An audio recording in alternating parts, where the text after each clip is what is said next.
Hello and welcome to Talkin Baseball. We got some new coaches. We got some other stuff. It's the longest lockout ever. Trev's mad. Let's talk about it.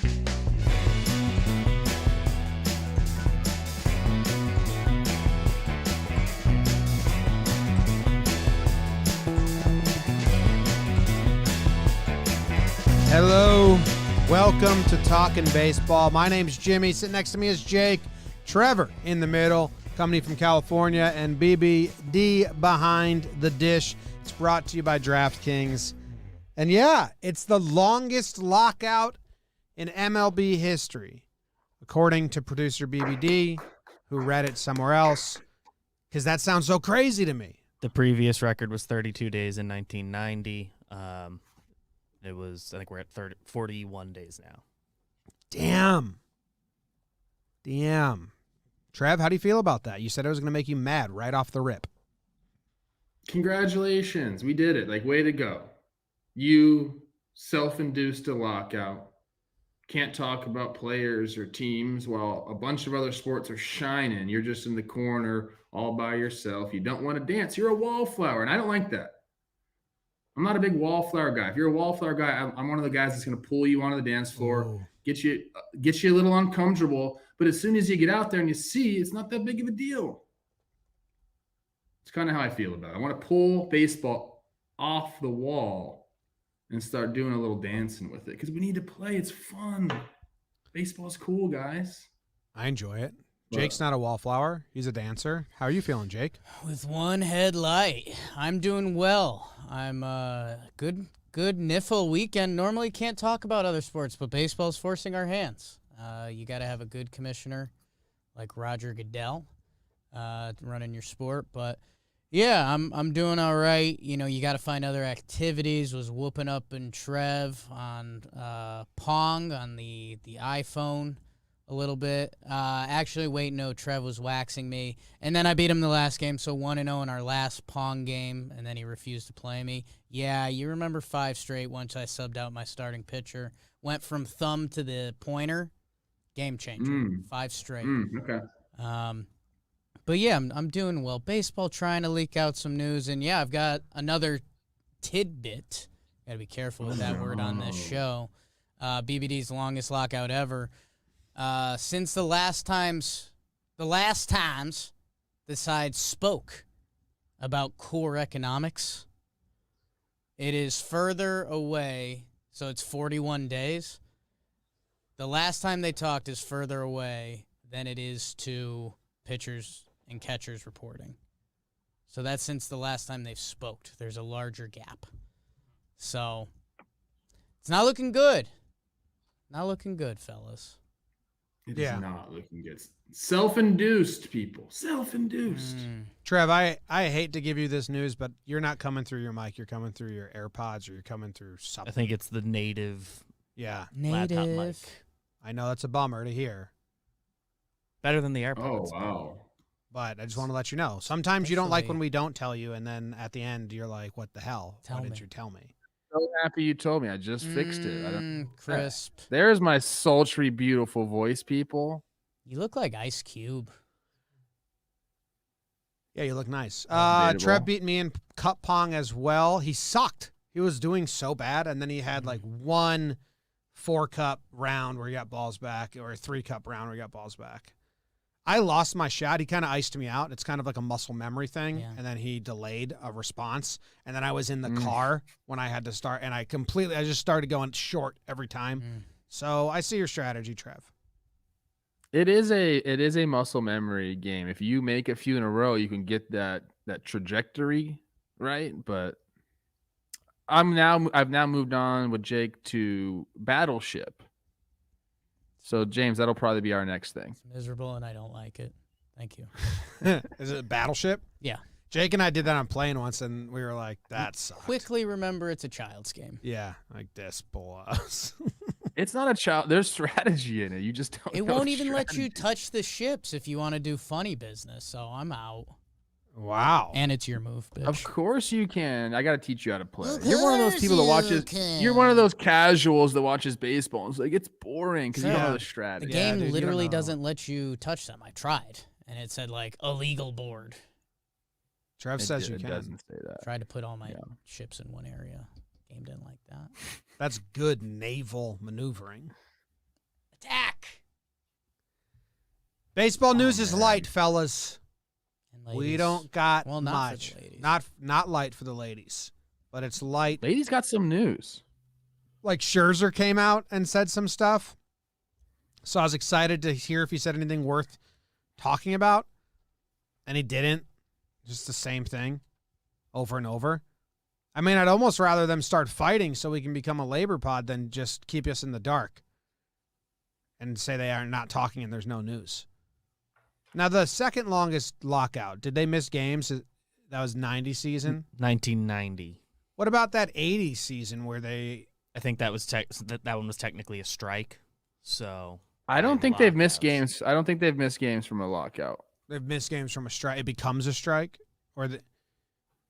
Oh, man. So a lockout is owner-induced. A strike is player-induced. Yes. So,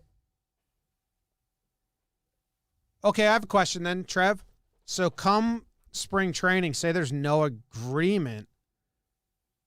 Would the owners, to get the public favor, say, okay, we ended the lockout, It's a strike. and then it becomes, then the players say, well, we're still not playing, and then the semantics of it become a strike and not a lockout, and then it's the public hears the players are striking instead of the owners locking out? Because the owners locking out to miss games is a bad look. It's actually a great question. I don't know the exact answer to that. When does it become a strike?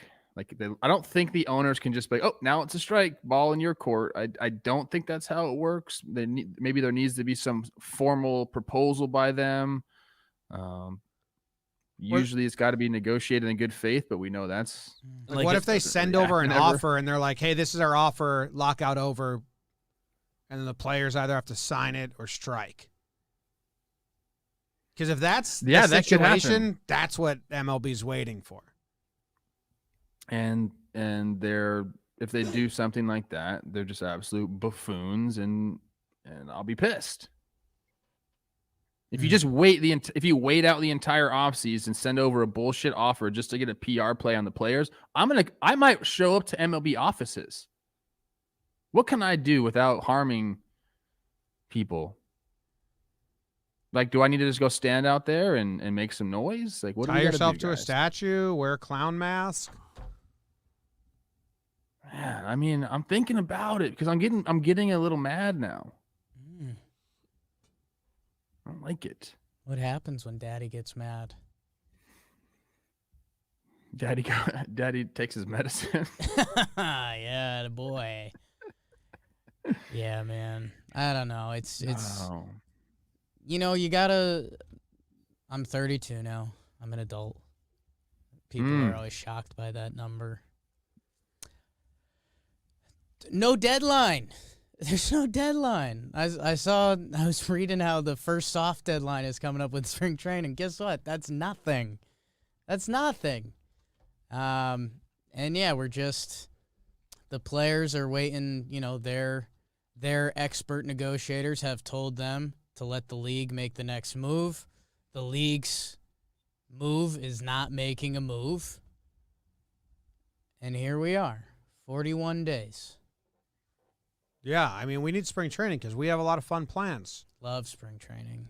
Planning on Yeah, we going to really Arizona need spring that. training for the first time. I never been. Never been. And they can be taking that away from all of us. I'm gonna be mad. I'm going to be mad. To host our own spring training like Boris did? Like Scherzer and Cressy did? Yeah, maybe. Might have to do that. And just do those first couple days of spring training where guys just do like high knees for 90 feet and then they wave and they're like, That's Yeah. it. yes. Yeah. That'll be our spring training. That'll be our content. I'm starting to get pissed. I'm gonna find out about that question, James. I don't believe the owners have that play. Since the CBA expired, I don't think there's anything to strike. Well, okay, Like, there's no. I agree. The strike means you have a labor agreement and you're striking. So I agree with that. There's no labor agreement. Yeah. But the spin, it doesn't seem like that's plausible. If it is, let us know. The spin side, Trev, is that if games are missed, it will be due to the lockout, which is the owners missing games, which is probably what MLBPA wants. So we've known the owners they'd like to play less games. Dude, if especially they miss if we got a games, then they're COVID gonna surge prorate going the on. games. Oh, they need to start talking. You're all over. Like if they're gonna have the whole scenario where they're mad at each other for a month in the press, you got to start that now.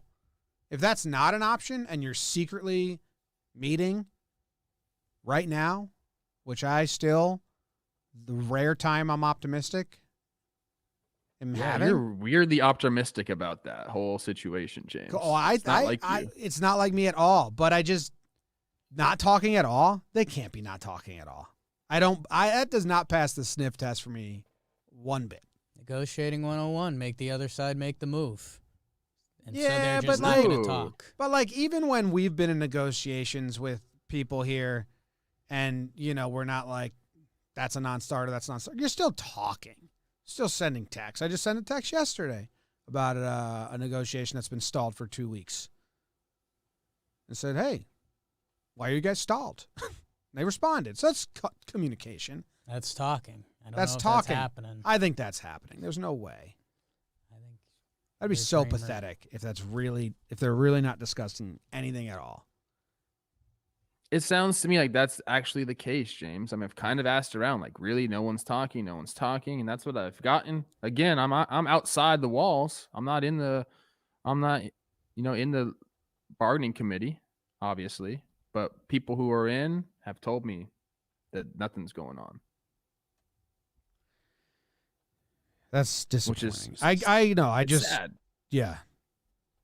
You know what it is? Because if that's true, I'd say a lot of things that would get me probably like, bad relations with both sides. So for the goodness of JOMBOY Media, and we're friendly with MLB and we're friendly with MLBPA, I gotta believe they're secretly discussing things to keep myself in check. Maybe that's the rationale behind it. right after the Super Bowl. Oh, can I say something then to piss both sides off? Because I mean, Yeah. they're both pissing me off. Mm. How Yeah. about that? I'll just say that. Both sides, you're pissing me off right now, and you're pissing the fans off. Quentin Hubner's back in the chat. I haven't seen him in a while. What's up, Quentin? I bet he's pissed off too. Go Stros. Go Stros. I don't know, man. Me neither. I think I'm officially upset. Okay. Wow. On record. Like Write it for a down at while, I home. was just you like, think hey, they're it's trying to gonna steal it from happen. the Super Bowl? You think like the one as soon as the Super Bowl ends, they announce? Imagine if they were that much in line. If they were smart, I mean, we have no data points for that. If they were smart, how big of a excitement there was going into the lockout? If they were smart and secretly meeting on a rooftop, It'd probably be the top level, not the rooftop, because the rooftop you can be seen. good, So maybe good it's a point. basement, No, it's the roof. It's the top floor, top floor. or the floor before the top floor, because you'd expect the top floor. Well, it's the top floor that has rooftop access, but they're not going to the top. I think they Like go on to the that top side. floor, and then the two people, Clark and Manfred, they go down to the second to last floor. I haven't heard them referred to as Clark and Manfred a lot. Like Clark and Manfred, Yeah. 2-man crew. That's pretty good. I think it would be Manfred and Clark. It rolls off the tongue better. Anyway, if they were smart, they'd say, hey, we're not beating football. We're not beating the Super Bowl. The lockout was perfect. We let all the other sports do their thing. As soon as the football season ends, we got to take back over. We say, lockout up, CBA signed, all the trades, all the rest of the signings, boom, boom, boom, Correa, Kershaw, boom, boom, boom, trade. Olsen to the Yankees, Manaea to the Yankees, Bassett to the Yankees, all that good stuff we're waiting for happens. What were all those ones that were happening? Scherzer Yeah. going to the Brewers. I meant Is that why Schwarber. BBD's wearing that hat? I meant Schwarber. Similar names. You're gonna say that would be a crazy fucking move. That would be baseball would be on fire. So if they were You know what smart, pisses me off? that's what they Yeah, did. yeah. What pisses you know- off? Let's all let it out. Let's go. It's a new I'm gonna year. get my mad dog on right now. Well, it pisses me off, Nick Walenda. And he's on our stupid thing. I don't Anyway, know who that is. Listen, what a life. Envious. the reason that we're not having baseball right now is not because of some tough issues they can't figure out. The reason we're not having baseball, the sport's not in peril. The sport's really good, and they're just deciding how to spread out that goodness. And we can't even talk about that. It's not even like, hey, the sport is bad. We have no money. It's dying. It's not. That's not happening. Like, that narrative is bullshit. We all know that. We tell you that. They're fighting, or not. They're not even fighting. They're not talking. They can't figure out how to spread out the money. Forget about making the game better, because that's what this really should be about. When you come to an end of agreement, let's make the game a little bit better. Find ways to engage fans more. They're not even talking about that. They're not talking about anything. But the reason they're not talking about that is because they can't figure out how to divide the money, which is plentiful. It's bountiful. It's full of fruit. It's fruitful. That's what makes me mad, because we need to think about other stuff. I was watching that football game last night. We're talking about football a lot today. It was incredible to see. One thing I've talked about this with baseball, there's a lot of things wrong with it. The gameplay.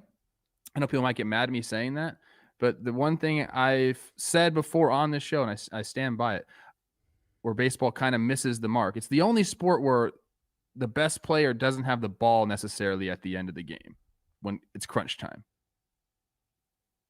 And we're having to go up against that. Like, last night was so fun to watch in football. There's all these scenarios, and we're just sitting around not talking about how to divide up all this money. So you think the NFL had a better day yesterday than MLB? Depends Fight what you team on you were. Gonna fight you on Depends that what team you're in. The Chargers fans, not really, but What, Giants? one. Debris. The Giants Giants didn't fire Gettleman. He resigned. Retired. That's how soft the Giants are. They're like, hey, we're going to fire you, but we'll let you save face. Just retire. I don't know, man. Be cool if MLB worried about saving face a little more. Be nice. Just a little bit. Just Just so the outside world doesn't think they're a total joke. Honestly, it's give because us a pat on the back. MLB's just lawyers. Everyone in I don't know MLB him. is a lawyer. And lawyers are professional time killers. Yeah, They're that's professional, exactly right, let's dude. drag this out people. There's literally lawyers' jobs. Sorry if you're a lawyer and you're listening, but also not sorry at all. It's 100% true. They When I know talk it. to my accountant, I go like this: "Hey Jeff, this is okay, bye." Because Yeah, when I talk if to my I don't do that, they're gonna just keep you online and charge you. I know. When I talk to my lawyer, it's the same thing. He knows it though. That's why I hired him instead of someone else, because he didn't ask me about my personal life at all. He's like, all right, I'm not gonna waste your time. This is blah blah blah. I'm like, bye. 10-minute call. But they're professional. Let's waste as much time as we can, and that's all MLB is. The commissioner, the owners, the whole front offices. It's all lawyers. So all they do is know how to drag things out for money. They fight over money while dragging things out to get more of the money. Money. Oh, Damn. now this is a labor lawyer pod. Speaking of money. All of my friends are lawyers, by the way. So Yeah, I know Like a lot of lawyers in my life too. yeah, because when my friends were coming out of school, it was like no jobs to get, so everyone just stayed in school and they became lawyers. That's like a true story. That's pretty smart. I have probably 4, 5, 6 friends. I'm trying to think now that are lawyers in my immediate friend group. Stanford lawyers, huh? Proud alumni like yourself. No Stanford guys. I mean, look, that's tough to get into that school. Super tough. All right. All right, you want to do some of the news? think so. Yeah, let's do good news now. I'm sorry. That was news, a good tough news first alert. 15 minutes. Well, the good news is that Dugout Mugs is back on board with JOMBOY Media and Talkin Baseball because we're the best and they're the best and the best have connected. They make the best gifts for every baseball fan. If you've been listening to us for a little while, you already know who they are because every baseball fan has a Dugout Mug. Jake's holding one right now. If you don't have one yet, they have an awesome collection of products from wooden and metal mugs, wine glasses, bottle openers, shot glasses, all from baseball bats. Make sure you grab 2 or 3 of the knob shots because no one likes to drink alone. Dugout Mugs have over 18,000 5-star reviews, so this gift is no doubter for every baseball fan in your life. Use code JOMBOY at dugoutmugs.com to get 30% off site-wide before they sell out. Where do you guys want to start? Do you want to start about how Brad Ausmus got hired? No. Because I think it's you start and end. You just say that happened, then you move on, right? Good catcher. A's bench coach. You know him, Trev? You ever interacted with him? Osmus? Yeah. Yeah, I mean, he was the manager of the Tigers when I was with the Twins. So I got to, play against him quite a bit. I do have some fond memories of him. He bought me a drink at a bar one time, and if you do that, you're basically like in with me forever, unless you do something stupid. Notes to the listeners. So he was always a nice guy, very respectful. I think he's a good baseball mind. So he goes to Oakland. It's him and Kotze. Yeah. Up there. That's a nice 1-2 punch right there. Trevor, guys will like it. We're talking about Brad Ausmus bonds, as we often do on this show. A Connecticut guy. So that speaks to me. Cheshire, what's up? Not Cheshire for you Hobbit fans. Not Cheshire for you cat fans. But Trev, I mean, I don't want you guys to be like tied at the hip. I'd watch that actually. You guys both have the same bold on your player reference page. Oh, baby. Brad Ausmus Good for led the him. league in double plays in 2002. You got to hit the ball hard and and you got to start a lot of games. Slow as shit. And you got to start a lot of games. Yeah. Shout out Braddy. 3 Gold Gloves for Brad. Whoops. Really? Yeah. Did he really? One-time All-Star, babe. 1999. Times were good. Yeah, I don't know. You don't know. I don't know. Yeah. He bought me a drink at a nice bar in Birmingham in Detroit. What did he buy Walked you? in there. I think he got me an old fashioned. Mm-hmm. I don't drink liquor, but I did that night. It's awesome. Nice. I don't drink liquor, but I do. If that makes sense. We had some history being made with women in baseball. Pretty cool. One is, I'm going to go with is Rachel Balkovec. Is that how you say her name? Balkovec or Balkovich? Double Balkovich? check. I don't know. She's been promoted from minor league hitting coach to manager of the single-A short season Tampa Tarpons for the Yankees. She came on last year. Her story's cool. She sent out a resume. I think the story, she sent out a resume as Rachel and got no responses. Then she sent it out as Ray and got a ton. So bad job by society there. Egg on your face. That was at the beginning of her baseball career. I believe so. She's been in the game for a long time. Yeah. That's I mean, it's not hilarious. That's brutal, but I'm glad she did that. Changed her name to Ray and got a bunch of hits on it. That's ridiculous. Her and Alyssa Nakin for the Giants, they're the two that are kind of fast tracking on the way up the MLB ladder, hopefully to the MLB ladder. And we had a day where we mixed it up with the Yankees high A team, and we asked about her, and they had nothing but raved about her, which is really cool. And yeah, she's going to be the manager, so that's really exciting. Obviously, we have our Yankees organizational ties, aka we're fans. So yeah, I mean, nothing to do but root for her. And maybe that's what this game needs. Maybe we need a ladies' touch in the front office. Maybe help get some stuff done, and so we're not locked out. So we play the games. Or maybe, some lefty ladies that can huck it. Yeah. There's a story about that, too. Oh, yeah.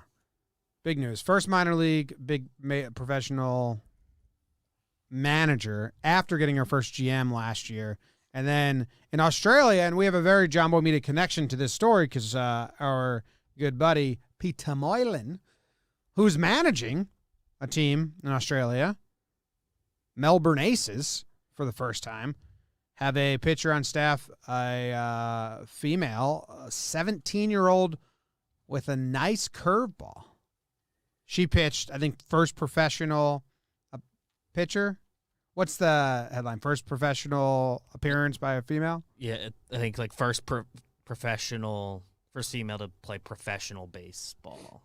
Like Trev, did you look at this at all? Like, we have the fastball curveball overlay from Pitching Ninja. Did you check this out? Genevieve Beacom. I did. You know exactly what I thought right when I saw it.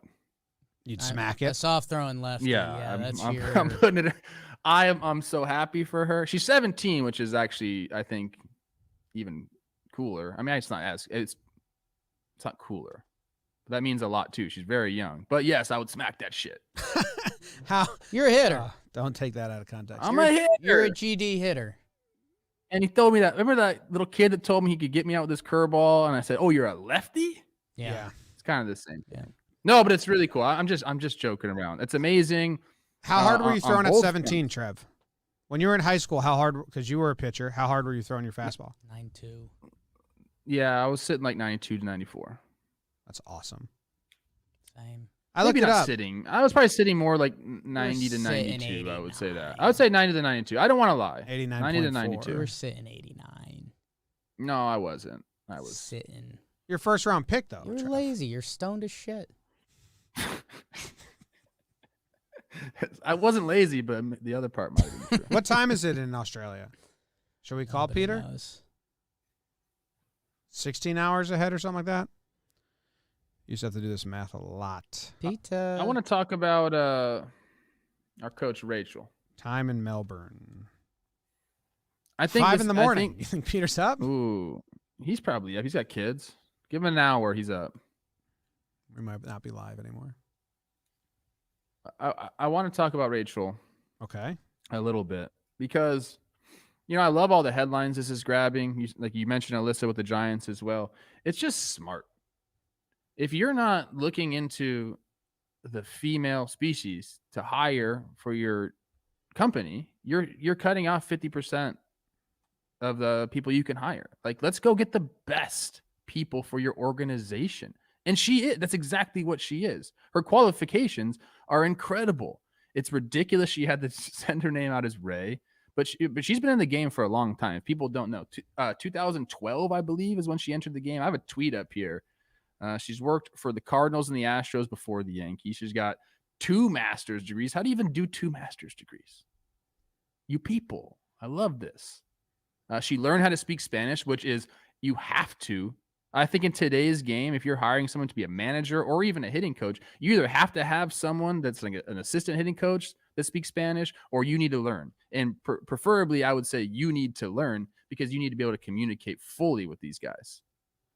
I love it. I watched an interview she did with Brian Kenny before the show, and she was kind of talking about her hitting philosophy and what she thinks about hitting. She comes from a kinesiology background, so she's very much into like the tech when we're talking about the biomechanics of your swing. I think, she brings that aspect in. She also played. She was a Division I catcher, so she kind of has a little bit of both worlds. I think she went to Driveline and did that whole thing. So like the qualifications are off the charts. And now she get a little bit of managerial duty, which is interesting because it's different. I'm curious I can't wait till after the season and they ask her how her year went, because managing is different than coaching. You're not in the grind with the dudes all the time. Like, you're kind of separate. You're walking around making sure everything's good. You're managing. That's essentially what you're doing. You're letting your coaches do what they do, and then you kind of steady the ship. So I think it's a good way to get her experienced with every facet, to have every coach report to her what they're working on, what's going on. So it'll help her jump to the next level, which I think they are like eyeing, you know? Yeah, hearing her talk, she talks like a coach more than a manager, and that's not like a diss. That's actually like she understands what's going on. I think that she's probably maybe that's going to be her path, but who knows, man? Maybe she'll just love being the manager. It's pretty cool. Like I'm like, I think this is awesome, and it's been a long time coming, and here we are. Now we have a general manager. Now we have a manager. We have a major league coach. Like, I like it. For all the dumb shit that baseball is doing right now, at least we got some of this. And I mean, maybe they should be promoting this a little bit more. Yeah. Other name that deserves a shout out, Kim Ang. Yep. For the Florida Fish, and they're about to sign Castellanos once baseball ends the lockout. But yeah, really cool. And I guess the only thing I'd fight you with on Rachel's resume is, she doesn't have the same resume as Sterling Monfort, the son of the Rockies owner. That's the only thing I'd kind of what have you done? I mean, if your first name's Sterling, then you're gonna It's my future boss. benefit from nepotism. It's my future boss. There's no one named Sterling that hasn't. What happened to Sterling? What happened? The Rockies Rockies promoted Manfort's son to head of scouting. He's worked for no other organization and has no. This sucks because he could be qualified. Like, I have no idea, so I don't really want to talk shit because I have no idea. But I believe he's worked for no other organization, nor has any experience that isn't provided because of his relationship to the Rockies. Even if he gets his first job due to nepotism, fine. His dad owns the team, or his dad's the team, like blah, blah. But maybe send him around the league a little bit and then collect him back up for the scouting. But he is now director of professional scouting. All right, hold on. I'm looking it up now. He graduated from Arizona State, which is kind of hilarious. So he partied his ass off because been there. He's 30 years old. He's been working in baseball ops since he graduated. So I'm guessing, what is that, like 8 years? Yeah.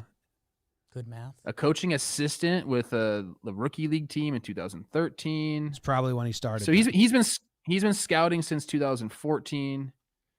So look, maybe he's qualified. And look, and we know an owner's son who is very qualified to jump into the baseball realm. So could be one of those things. Just because your dad or whoever owns the team, maybe you don't necessarily like. You could be likable. I hope Sterling turns it around for our Rocks, and then he does the right move. Don't say our Rocks. I'm not part of them. I was speaking for Rockies Nation when I re-sign with them. Okay. Yeah, I don't know anything about Sterling Monfort. But the optics of it are hilarious because everyone hates the Rockies right now, and everyone hates what they're doing with their front office. So it does look like in 2009 the Rockies drafted him in the 47th round. He got drafted by the Rockies. Yeah, so he was a ball player. Well, we don't know that. I don't have a problem with. Now that I've read into this, I'm going to say it right now. I don't have a problem with this. He's paid his dues, I believe. If what I'm reading is correct, he's been in the game doing it. Sounds like they went about it the right way. They didn't just put this guy in charge of something he's never been a part of. So I'm going to add him on LinkedIn. Yeah, plus he went to ASU. If we go to spring training, maybe he'll show us around Rush Street. Or what's it called? Is that Rush Street? It might be Rush Street. It's not Rush Street. Oh, he got drafted out of high school. What's that street called?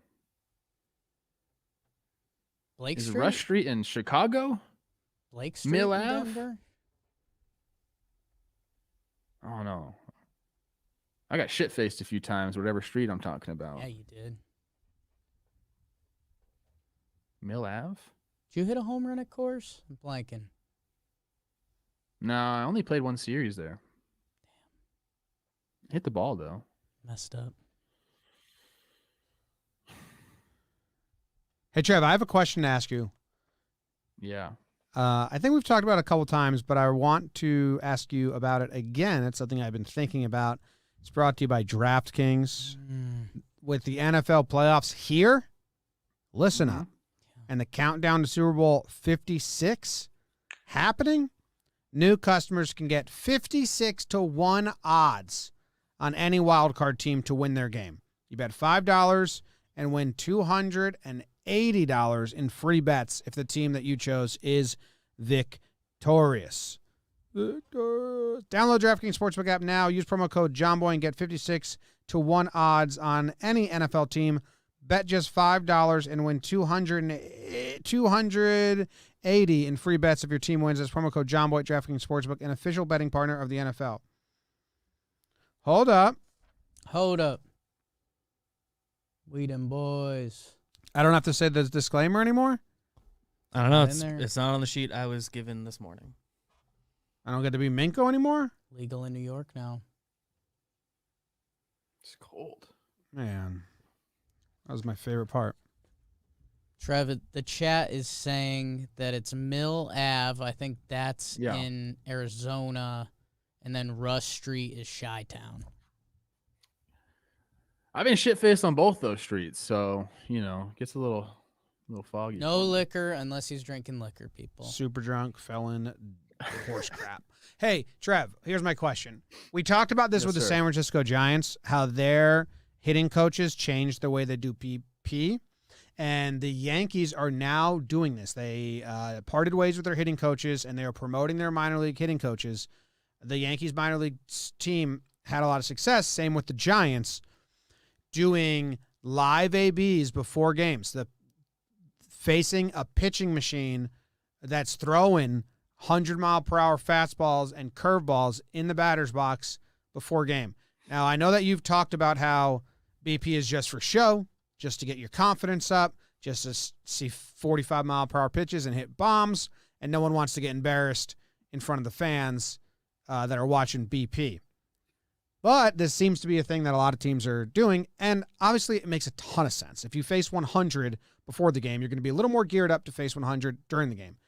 If you were a player still playing, or players that are your age, established players that have been doing the same routine for the last, 10 years in the minors and majors, how hard of a sell is this? Is everyone going to buy in? Like the Giants, it seemed everyone bought in. There was a lot of reclamation projects where people were kind of like desperate. If you're Aaron Judge and or Giancarlo Stanton, you've been hitting like crazy, you've been really good. I guess Longoria would be a great person to ask this since he was established and a good hitter. Will you buy in and say, okay, embarrass me in batting practice, let's do it? I think that stuff's been around a lot longer than we give it credit for. High velo machines, they're usually just in the cage. Yeah. So, putting it on the field is a little bit different. And I would say if you're a guy and you have that sort of stature, you could say, hey, you know what? I'm just going to take some. I'm not going to swing. I don't like this. I have my routine. I get it. But most of the guys, not most of the guys, a lot of the guys coming up now, they've been exposed to it in the minor leagues, and they're just kind of what they're used to. So it's that's going to be the norm across the league within 5 years. Because it does help. You're training your eyes. Like you said, Jim, you're going to face 100 miles an hour, or not, you're going to face in the 90s during the game. You're going to face some sliders in the game.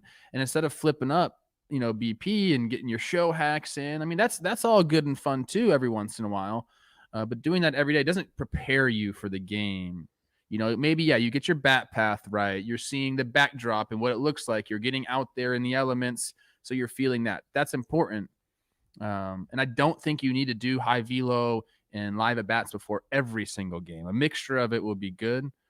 I've always said, and I tell people, whoever, I give lessons or what, I don't give lessons anymore, but when I did, or I talk to young guys that are playing, I tell them, you need to go and get a high velo fastball machine, crank it up as high as it goes, and just watch pitches. Watch 100 pitches. You're training your eyes. Your cadence will get to, where it needs to be for the game. And then you go out there and the pitches now all of a sudden don't just seem like they're blasting out of nowhere because, you've just trained yourself a little bit better. I think it's great. And I think, like I said, 5 years, we're going to be seeing every single team do this. Isn't the solution Like, let's take BP in front of the fans and kind of put on a show, because that's essentially what it is, a little bit. I mean, I know they do a little, like, you know, hey, these first 5, let's go opposite field, and you do that. But when you're throwing it 50 miles per hour, does that really matter? I mean, go out, hit BP, get loose. Like, that's what BP is kind of about. And then you go under. Well, and then you crank up the curveball machine, or you crank it up to 120. My understanding is they're cutting out the BP that's at 45 miles per hour. It's T-work or high velo. I mean, I'm doing both. I guess I'm built a little differently than most teams, but Well, I think you'd be going against the coaches, and that's what I'm asking. yes. One to get I think loose, most guys, one to get better. yeah, you can do stuff in the cages. If you don't want to get out there and get banged up in front of everybody, you can do all the same stuff in the cages. You're not going to see the ball flight as well. Although some of the new cages, they build them so tall that so you can see the ball flight. All these little things that are getting introduced, they're all good for hitters and good for players. Like, it's just trying to make guys better. So yeah, there might be a little bit of pushback from some old school guys, you know, and that's fine.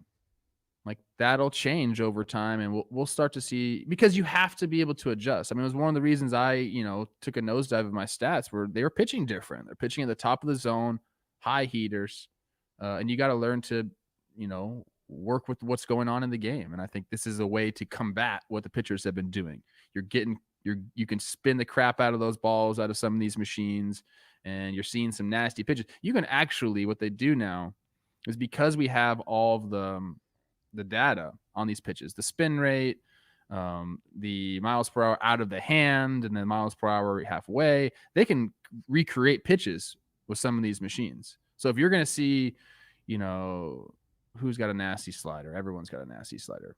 You're going to see Jacob deGrom's, Max Scherzer slider. Brewer.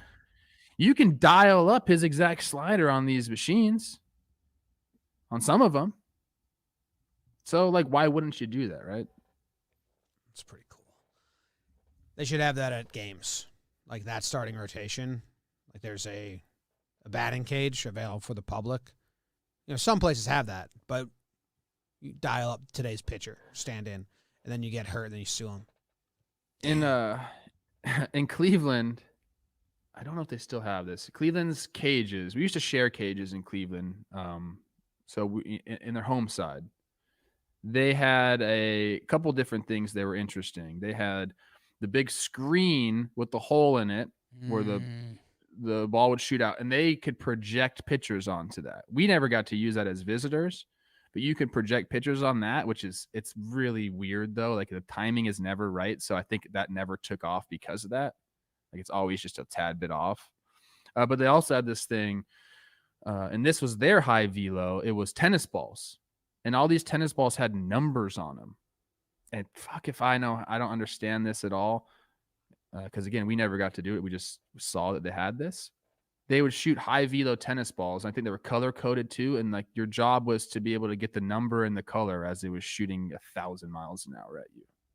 I remember Jacoby Ellsbury doing like eye test things on a light up wall. And then Volpe, the Yankees prospect, was on toe in the slab with Coney, and he talked about the numbers and the color identifying for the eye too. Arizona State throwback. I think Pedroia was the first like big name that did the tennis ball thing. It's crazy. It's just training your eyes. I mean, it's a part of the game that people haven't figured out necessarily. I guess we're starting to. I am Coach Trev. I do coach my kids, and for us, what I do to train the eyes is I'll throw the little wiffle balls, the little golf ball wiffle balls, to these kids, and then I'll throw them the big ones, and I'm like, look, this is what's going to happen. I'm going to throw you these little ones. You're going to swing and miss a bunch, but we're training your eyes to see these small things. So when I throw a regular size wiffle ball to you guys, it's going to look massive, and they all love it. They think it's so cool. In the DR, they do bottle caps. Exactly. And that's why a lot of those guys have rakes, little pebbles and rocks and bottle caps, dude. When I did a baseball camp in Australia when I was 9 years old, that was the first time he had a bunch. The coach was an American that was just over there, but he had a bunch of different colored balls. And I was like 9, and it was the first time he did the drill where he threw, and you had to just yell at the color. It's kind of fun. Yeah. I was going to say something else, but I forgot. I like that. What did Chapman say about playing short? Ooh. No, he basically said like, yeah, right. Hey, you just I don't want wanna to get too much How into did he it. phrase "yeah, right"? He's like, "Yeah, right." I knew this was gonna happen. I'm Yeah. not talking about my conversation with my Right. boy. Okay. You're right. You're right? Was it more like you're He's loving life right now. He got married. Hot. He bought a house in, I'm not saying where either, but he bought a house, so he's got roots, and I'm happy for him. He's in a good place. I'm happy for him too. Yeah, Happy for him too. James Cap at that wedding. My guy JP Sportman, CCSU. What up? What up? Yeah, I'm not going to give you guys any more tips because we do have something coming up that I don't want you guys practicing and getting better for. No more tips. Don't fucking worry about me. Yeah. I'm not fucking worried about you. You Should know. be. I seen you already, Should bro. be. I seen it. Your Bionic. numbers against us aren't even that good, Trev. Bionic. We get you out at like a 200 clip. Silly game. Just need a couple outs. I think you're like 8 for 10 off us combined. Oh man. What else is going on, guys? I don't know. I'm trying to drag out the show because I thought of something while you were talking about throwing Teddy the little balls, and then I had something and then I forgot it, so I pivoted just to the Matt Chapman bait. But I don't think I'm gonna remember it. I think it's gone forever. I fell for that.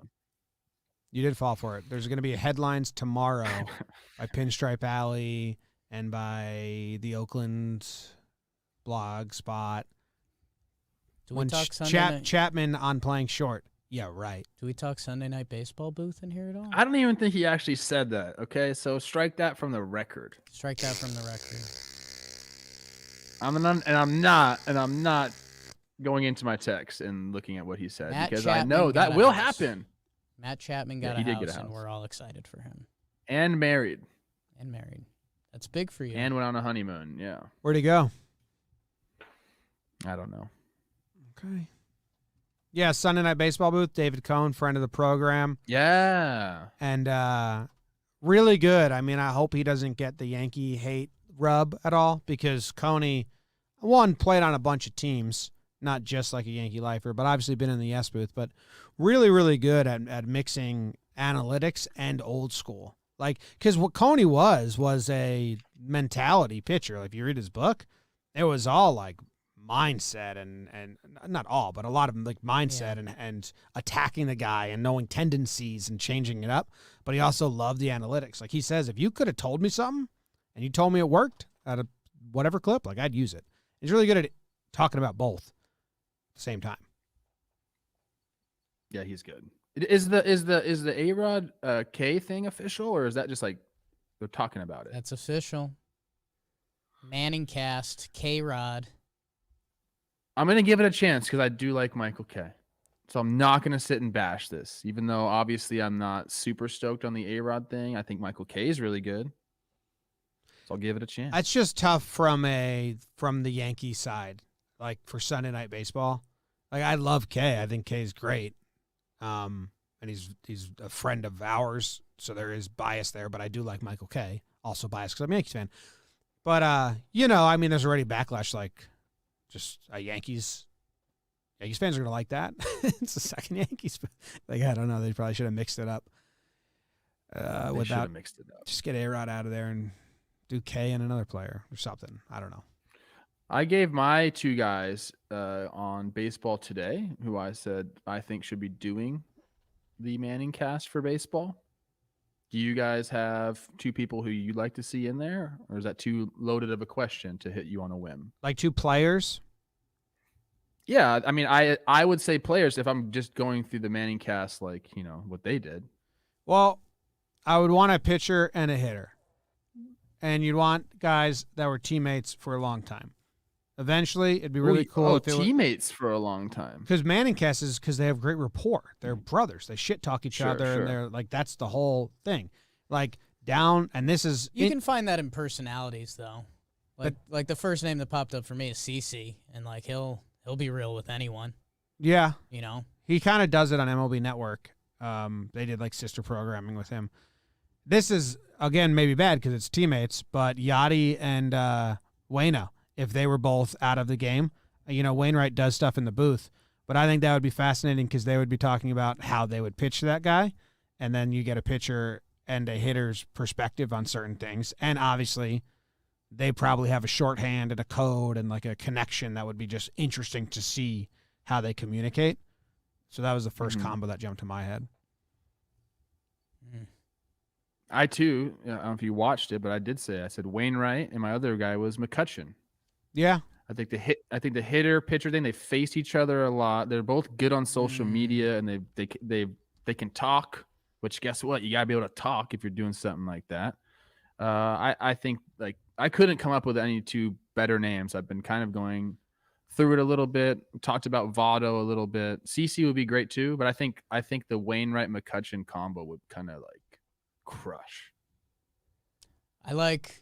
So at first I was with Jim, the pitcher catcher, because that's fun, but they're almost so much on the same wavelength, and maybe even get too lost in the pitching and sequencing, which I know that's Jim's crack, so I get that.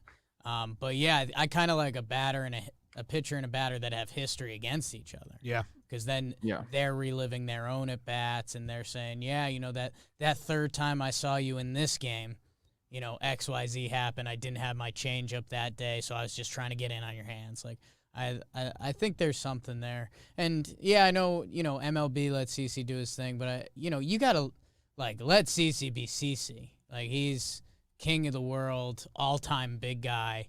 Like, if you gave him full Manning, like, Eli Manning went double birds on Manning cast. And guess what? Society still advanced. Well, I don't know if society advanced, but society moved on.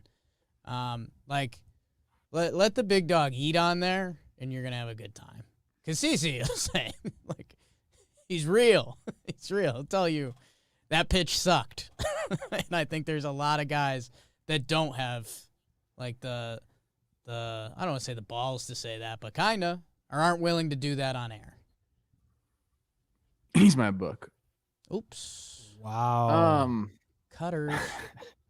No, I like someone said CC and Poppy. I almost think that's too.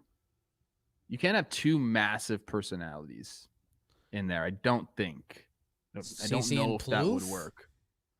People are talking about No. that? And I said this on Baseball Today. I'm not accomplished enough to be there. You need someone like you need big names, guys that have won World Series and All-Star games and MVPs. You just have to have that. I'm not qualified. I mean, I am qualified, but I'm not. I don't think I'm not what they're looking for. But McCutcheon, MVP, Wainwright pitched in any type of game you could ever think of. Like, I think those guys really work. I do love CC though. If you got someone with CC, I think it would work. I have to think about who it would be. McCutcheon versus Wainwright. Brian Dozier. 64 ABs, 297 batting average, because that's the first stat you look at these days. 854 OPS, so Kutch would win that battle. Wow. Damn. Ooh, let's do we're light on topics. Let's do career earnings for both of those guys. All right, this will end the show. Career earnings for Waino and Kutch. Kutch got the one big contract in Pittsburgh, right? Or was it he got an extension there? And then he got then they traded him to was it San Francisco, and then San Francisco traded him to the Yankees, and that ended that. So none of that was a new contract. Then he got a new contract with Philly. So I think we're looking at all of his arbitration, one big contract, and then a smaller contract with Philly. I'm going to go 170 for Kutch. I was going to go around 150. I don't know how much his Pirates contract was or how long. I can't do the mental math, but I'll get 150. It's actually lower. Still a lot, guys. Still a lot. It was 115. Oh. That audibly sounds close to 150. A lot of people get that confused. You say 150 or 115, so I win. You get that. You win. And then Wainwright. Wainwright's played since 2006, just so you know. Saw someone say Granderson in the chat. Him and CC would be funny because Curtis Granderson, like all-time nice guy, and CC would be like, that fucking sucks. Wayno, 2006. What was his big contract? Wayno, He's been my signing God, one-year just deals. Extensions. I'll say 170. I was gonna say 180. You guys are a little too high. 149.23 does not. Oh, excuse me. That's to date, my people. 149 to date. He's got another 17 and a half coming his way. Which brings it right to Jake. He's right. I'll take it. Yeah. You should have ran back your same guess. Wayno, that's light. What was his biggest contract? 167 is what Wayne will have after this year. Biggest contract. I mean, holy crap. I don't know. Looks like from 2014 to 2018, 5 years, he made $19.5 a year. So 2014. So what was it before that? Arb. No, he started in 6. So his ARB ended in 12, unless they slow played him. he probably signed after. He threw 2 innings in 05. Looks like Super 2. 75 and 06. Actually, never mind. So you went two. Whatever. We're going through this too much right now, but it's a lot of money. Both those guys, they'd probably have good internet. So he came up in 06, part of the playoffs in 06. He didn't get free agency until 2014, did you say? No. No, he got. Oh, where is it? I think I see a 5 for 97 and a 2012. Oh, okay. 2012 was his first year, like after his free agent year. 2011 he played, then he was a free agent. Okay. Anyways, I love that game. That's the show. Thanks for tuning in. Appreciate you always. Subscribe, review, blah, blah, blah, blah, blah, blah, blah. Maybe the lockout's over by Wednesday. Oh, yeah. Those secret second to the highest floor meetings paying off. Torrey Hunter. I can't believe I haven't thought of that name. Thank you, Jack Dickinson, in the chat. He would freaking crush it. Hot. Crush it.